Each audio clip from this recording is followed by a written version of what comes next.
راني نحيت درك زوج الشيخ. نعم.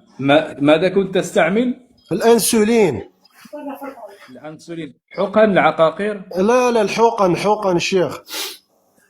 كنت 5 حقن في اليوم. والآن؟ والان نقص زوج حقن الشيخ، صافي راني درك ب3 حقن في اليوم برك. ولماذا أنت نقصت هذه الحقن؟ الشيخ البعض يسأل. بدا ينزل لي السكر في الدم، بدا ينزل لي الشيخ، وليت نحس في روحي نشيط، وليت نحس في روحي نشيط الشيخ، وليت ما شاء الله السكر كاع ما يطلعش، ولا لي 90 120.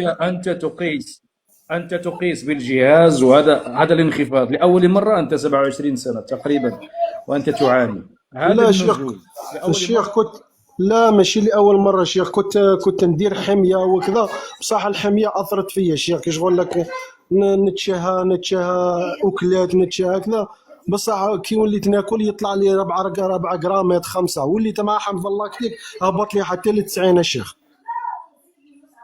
ومع لأول العلم مرة. لأول مرة الشيخ. لأول مرة. نعم ايه.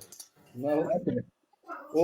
و90 هذا يعني هل بنفس الحقن التي كنت تستعمل، أم لا الشيخ، قللت الحقن لا قللت شيخ، انا كنت ندير 30 وحده في اليوم في الحقنه الواحده، درك وليت ندير 15 14 في هذوك الثلاث حقن اللي نديرهم، بحيث زائد حمد الله كنت نشرب فيه الشيخ، وزيد بالطول اللي عنده الداء السكري بالطول يبداو يحكموا المفاصل الشيخ، الطرف الالام في المفاصل تاوعو الشيخ. انا في الليل كنت نعاني باش على النوم في المفاصل تاوعي، ما حفظ نعم. الله كتيك الشيخ راني نرقد كالطفل الصغير في الليل.